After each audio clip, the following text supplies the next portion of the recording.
చేస్తున్నారు దేవుడు. అలాగే రోమా 8వ అధ్యాయము 26 నుంచి 27 వచనం. అటువలే ఆత్మయు మన బలహీనతను చూచి సహాయము చేయుచున్నాడు.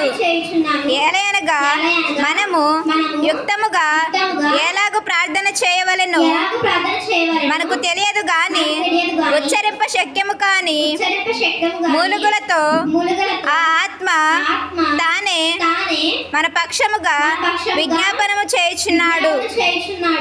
మరి అటువలే ఆత్మ తన బలహీనతను చూసి సహాయం చేయుచున్నాడంట.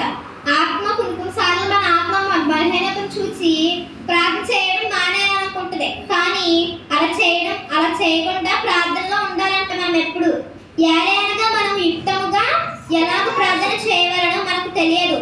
మనకు ప్రార్థన చేయడం ఫస్ట్లో ఎవరికైనా ప్రార్థన చేయడం తెలియదు.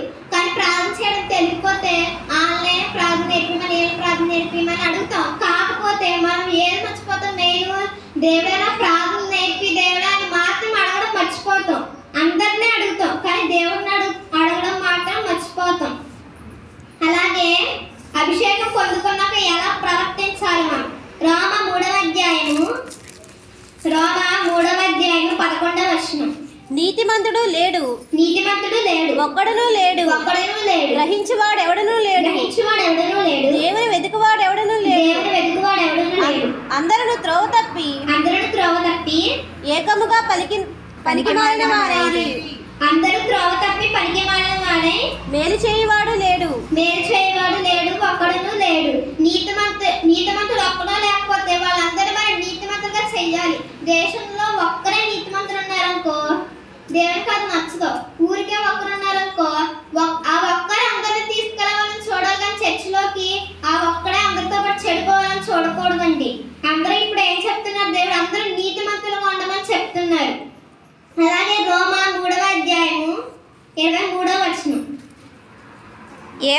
ఏ భేదమును లేదు. రోమా 3వ అధ్యాయము 23వ వచనం. ఏ భేదమును లేదు. అందరూ పాపము చేసి దేవుడు అనుగ్రహించు మహిమను పొందలేకపోవచ్చున్నారు. అందరంతా పాపం చేస్తున్న టైంలో ఆయన రాకడలోపు మనమంతా పాపం చేయడం మానేసి దేవునిలోకి కలిసిపోవాలంట.